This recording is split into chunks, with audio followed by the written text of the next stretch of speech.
Morning all of you बच्चों। Class 9 के chemistry में परमाणु की संरचना जो चैप्टर आपका स्टार्ट किया गया, परमाणु की संरचना, ये आपका लास्ट चैप्टर। इस चैप्टर में आपको पिछले वीडियो में बताया जा चुका है कि रदरफोर्ड का अल्फा प्रकीर्णन प्रयोग, ये बातें आपकी स्पष्ट की गई है। रदरफोर्ड का अल्फा प्रकीर्णन प्रयोग, ये जिसको आप भली भांति पढ़ चुके हैं।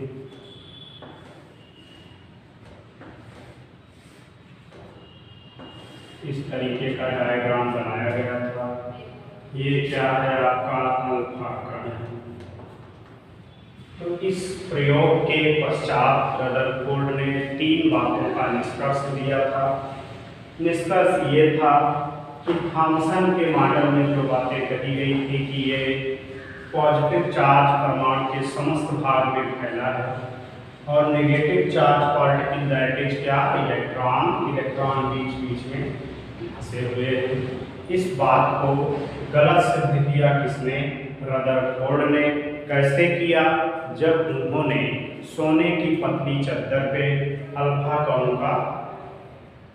कणों की बमबारी की, तो उन्होंने देखा कि इस बात को जो रदरफोर्ड थॉमसन ने कहा है वो गलत है, ऐसा नहीं है। परमाणु का समस्त भाग खोखला है, बीच का भाग ठोस गोला है जिस पर पॉजिटिव चार्ज होता है। इस ठोस गोले को उन्होंने नाम दिया। अब देखो बच्चों, आज का टॉपिक जो मेरा होगा वो होगा रदरफोर्ड के परमाणु मॉडल की कमियां। इस टॉपिक का नाम है रदरफोर्ड के मॉडल की कमियां। ये आपका टॉपिक है। तो इसमें देखो, इस क्रम में क्या इसमें कमी थी इनके मॉडल में। हमने आपको पिछले वीडियो में चर्चा की थी क्या, ये नाभिक है, इसके बाहर इलेक्ट्रिकल दीर्घवृत्ताकार शेल है। यहाँ इलेक्ट्रॉन चक्कर लगा रहा है। नाभिक में आपके 2 पार्टिकल प्रोटॉन और न्यूट्रॉन उपस्थित होते हैं, जबकि बाहर की कक्षाओं में इलेक्ट्रॉन घूमते रहते हैं।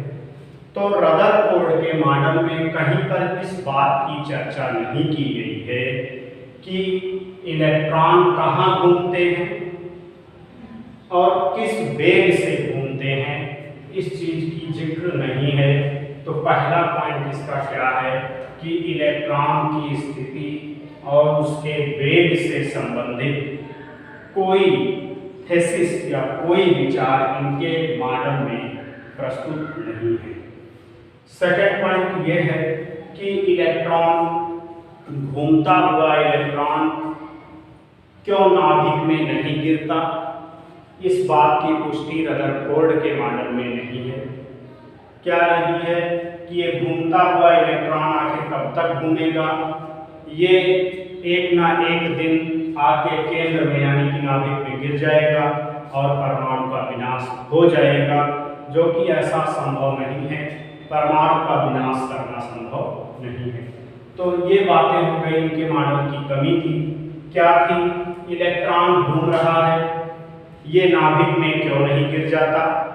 सेकेंड बातें क्या थी कि इसके वेग का निर्धारण इन्होंने नहीं किया कि इलेक्ट्रॉन किस वेलोसिटी से, किस वेग से नाभिक के चारों तरफ घूम रहा है और उसका क्षेत्र कहाँ है जहाँ वह उपस्थित है। ठीक, तो इनके मॉडल की कमी को दूर करने के लिए अगला मॉडल आया था नील्स बोर का, या नील बोर, या आप सिंपली कहिए बोर का परमाणु मॉडल। बोर का परमाणु मॉडल, बोर का परमाणु मॉडल,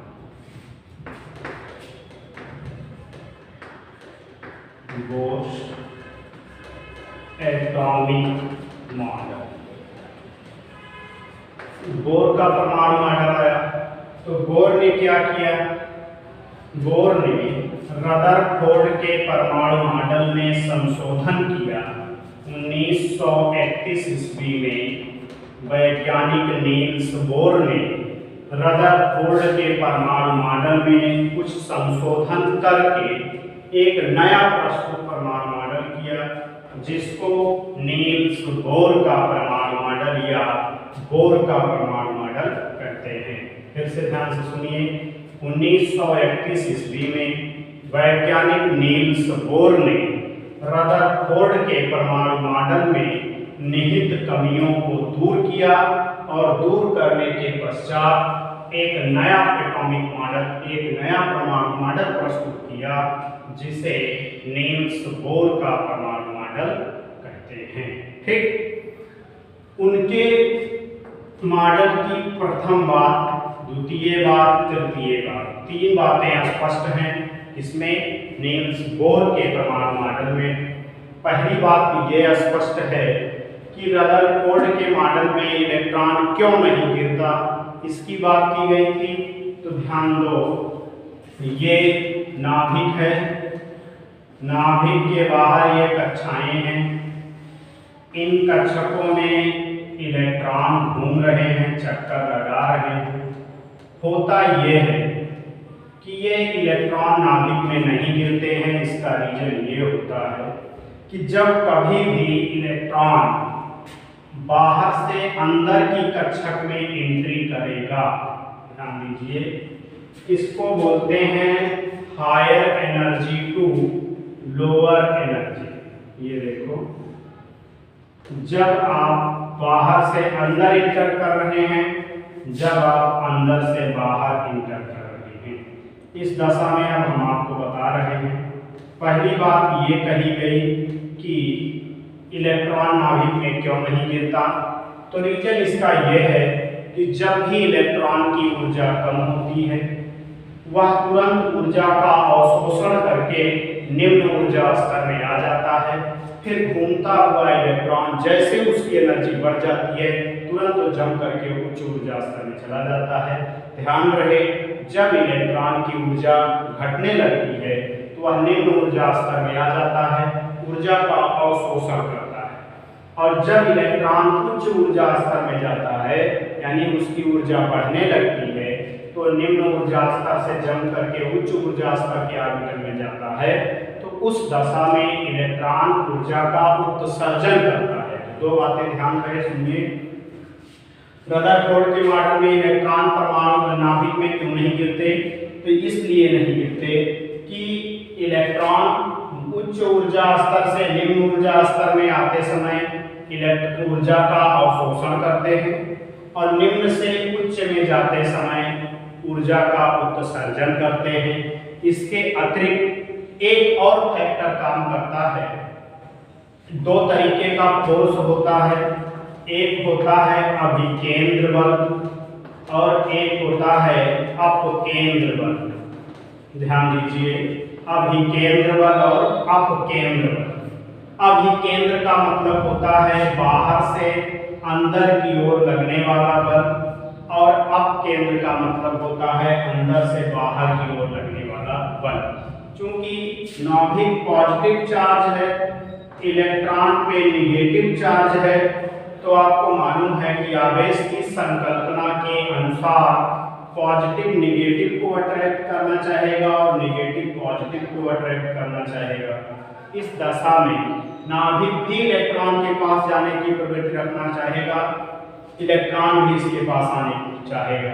लेकिन होता क्या है कि जब भी इलेक्ट्रॉन बाहर से अंदर की ओर आने लगता है, आना चाहता है, यानी कि अभिकेंद्र बल लगता है, तो सेम उतने ही अमाउंट में, उतने ही बराबर बाहर अंदर से बाहर की ओर, यानी कि नाभिक से बाहर कक्षक की ओर भी बल आरोपित होता है। उसका नाम है अपकेंद्र बल, centripetal force and centrifugal force. ये दोनों आपस में संतुलन की अवस्था में रहते हैं।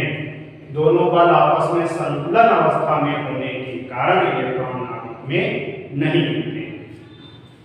दूसरी बात ये इन्होंने कही कि इलेक्ट्रॉन को ऊर्जा कहाँ मिलती है, तो इलेक्ट्रॉन इन्हीं कक्षाओं में घूमते हुए आपस इनकी इलेक्ट्रॉन और कक्षक के बीच स्थिर विद्युत आकर्षण बल होता है, जिससे ये एक नियमित गति से लगातार घूम रहा है। इसकी ऊर्जा कभी खत्म नहीं होगी, अतः इलेक्ट्रॉन कभी भी परमाणु के नाभिक में नहीं गिरेगा। ठीक, ये दो बातें हो गई। और एक बातें थी क्या कि इलेक्ट्रॉन एक निश्चित कक्षक में निश्चित वेग के साथ घूम रहा है, जो कि रदरफोर्ड के मॉडल में नहीं बताया गया था। तो उनके मॉडल में क्या था कि इलेक्ट्रॉन कहाँ पर उपस्थित हैं, किस तरीके से घूम रहे हैं, तो इसकी विशेष चर्चा नहीं थी।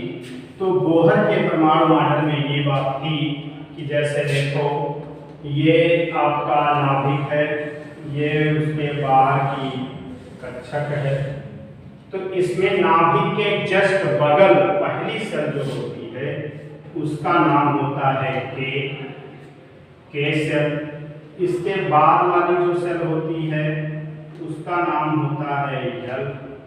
इसके बाद जो होती है उसका नाम होता है यम, और फिर लास्ट वाले का नाम होता है यन। के यन यम यन, और आगे जो होगी तो पी क्यू आर ऐसे करके चलेगा। तो इलेक्ट्रॉन की प्रोबेबिलिटी किस सेल में कितनी होती है ये बता करते हैं 2n²। एक नियम है 2n², जहां पर n क्या है k स्मॉल n क्या होती है नंबर ऑफ सेल।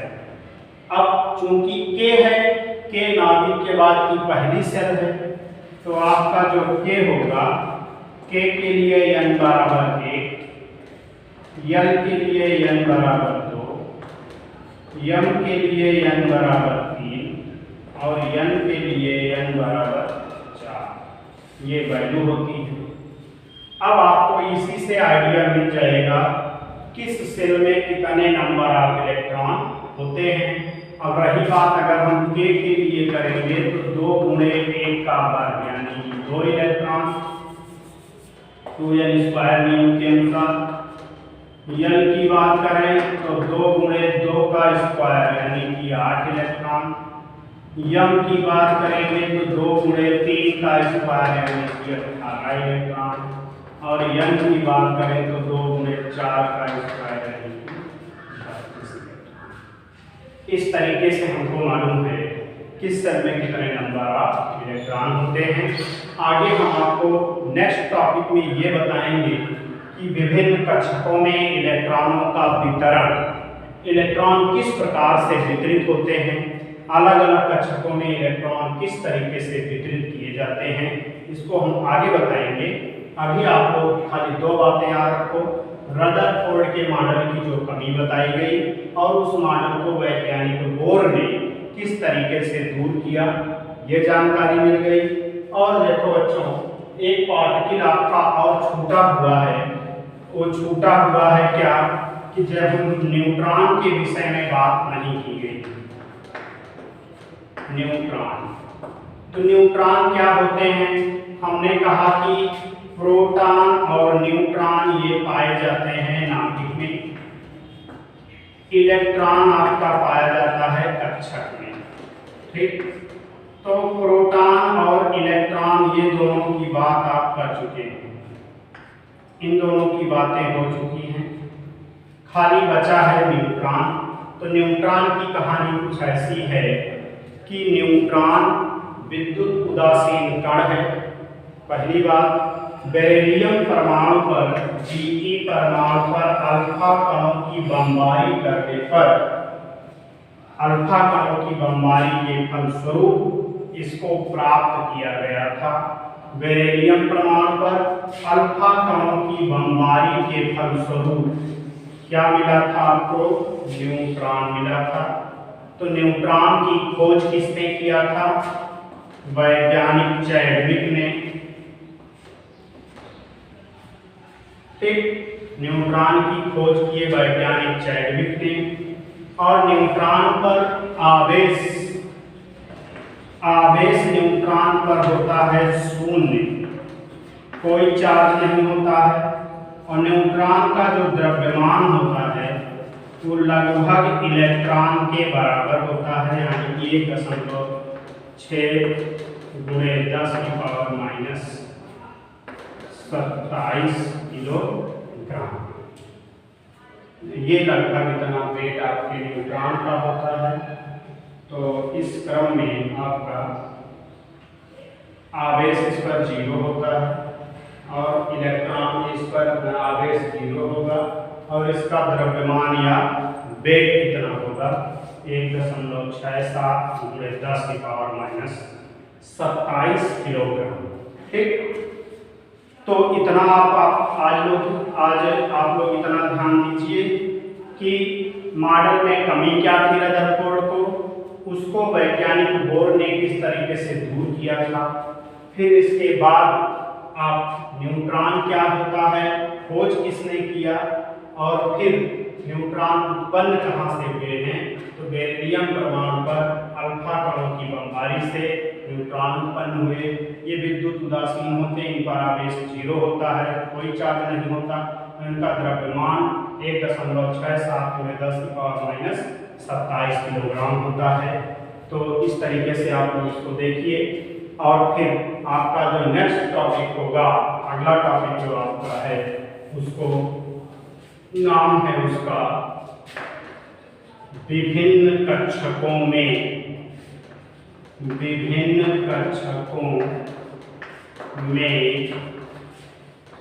इलेक्ट्रॉनों का वितरण। विभिन्न कक्षकों में इलेक्ट्रॉनों का वितरण, इसी को बोलते हैं बोर-बरी योजना। बोर-बरी योजना, ये टॉपिक हम आपको बताएंगे कि इलेक्ट्रॉनिक विन्यास किस तरीके से किया जाता है। बच्चों 9th क्लास के स्टूडेंट को जरूरी होता है कि 1 से 30 तक के तत्वों के एटॉमिक नंबर आने चाहिए, जिसको हम बहुत पहले की वीडियो में डाल चुके हैं। तो 9th क्लास के बच्चे ध्यान दें कि आपको 1 से 30 तक के तत्वों के नाम और उनके संकेत विद एटॉमिक नंबर, परमाणु क्रमांक, इतना आना चाहिए, तब आप इलेक्ट्रॉनिक विन्यास के विषय में जानकारी दी जाएगी तो समझ पाएंगे। सबसे पहला काम क्या है कि 1 से 30 तक के तत्वों का आप इलेक्ट्रॉनिक विन्यास करने से पहले उनका परमाणु क्रमांक, उनका संकेत और उनके नाम, ये चीज जानकारी कर लीजिए, इसको याद कर लीजिए, अच्छे से कंठस्थ कर लीजिए। फिर हम इनके इलेक्ट्रॉनिक विन्यास की चर्चा करेंगे, आपको इलेक्ट्रॉनिक विन्यास बनाना सिखाएंगे, किस तरीके से इलेक्ट्रॉनों को वितरित किया जाता है, कैसे कितने नंबर ऑफ इलेक्ट्रॉन कहाँ पर होंगे, इस तरीके से रिलेटेड हम आपको जानकारी देंगे। तो सबसे पहले बात तो आप इतना कंठस्थ कर लीजिए कि आपको 1 से 30 तक के तत्वों का एटॉमिक नंबर, नाम और उनके सिंबल आने चाहिए। जब इतना आपका क्लियर हो जाता है तो इलेक्ट्रॉनिक विन्यास आपको अपने आप समझ में आएगा। कुछ नियम हैं, हम आपको उसको नोट करा देंगे, कुछ बता देंगे। इसके बाद फिर आपको हम बताएंगे कि कैसे इलेक्ट्रॉनिक विन्यास बनाते हैं। 1 से 30 तक के तत्वों के मध्य में 1-2 अपवाद आपको नजर आएंगे, जिसको फिर हम आपको बताएंगे कि ये किस तरीके से इन नियमों के अनुसार इनका इलेक्ट्रॉनिक विन्यास नहीं होगा। ये सब बातें हम आपको बताएंगे। आज के वीडियो में जो बातें बताई हैं इसको आप लोग क्लियर करिए, और नेक्स्ट वीडियो आपका जो आएगा वो इलेक्ट्रॉनिक विन्यास पर वितरित इलेक्ट्रॉनों के वितरण से रिलेटेड होगा। तो आपके पास टाइम है, आजकल मिला के आप इतना क्लियर कर लीजिए, 1 से 30 तक के तत्वों का नाम, संकेत और परमाणु क्रमांक इतना क्लियर कर लो। फिर आपको हम नेक्स्ट वीडियो में इन तत्वों के एटॉमिक नंबर को लेते हुए उनके इलेक्ट्रॉनों के वितरण से रिलेटेड बातें बताएंगे, और फिर उनको किस तरीके से भरा जाएगा, कितने नंबर ऑफ इलेक्ट्रॉन किस कक्षक में उपस्थित रहेंगे, कहाँ अपवाद रहेगा, कहाँ क्या आएगा, ये जानकारी हम आपको देंगे। तो आज के लिए आप अपना तैयार करिए, फिर नेक्स्ट वीडियो में आपको इस टॉपिक के लिए मिलेंगे। धन्यवाद।